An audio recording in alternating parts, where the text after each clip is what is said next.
Today we will prepare a light and tasty alternative to the classic beef burger. Chicken burgers, perfect for a quick lunch or a casual dinner.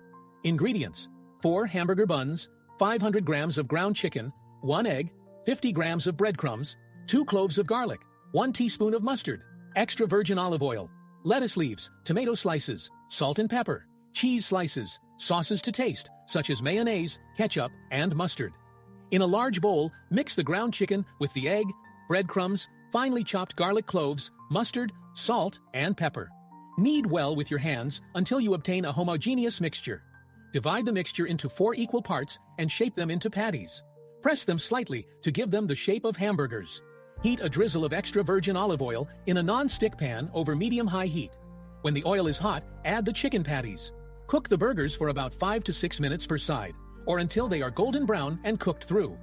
To ensure they are fully cooked, the internal temperature should reach 75 degrees Celsius. While the burgers are cooking, prepare the buns. Cut them in half, and, if desired, lightly toast them in another pan or on a grill. Once the burgers are ready, assemble the buns. Place a lettuce leaf on the bottom bun, add the chicken burger, a tomato slice, and, if desired, a cheese slice. Complete with the sauces you prefer, and close with the top bun. Serve your chicken burgers immediately, accompanied by the side dish of your choice. Enjoy your meal. Chicken burgers can be customized in many ways. You can add spices like paprika or curry for an extra touch of flavor, or include fresh herbs like parsley and cilantro in the mixture. Additionally, for an even lighter version, you can bake the burgers in the oven at 200 degrees Celsius for 20 to 25 minutes, turning them halfway through cooking.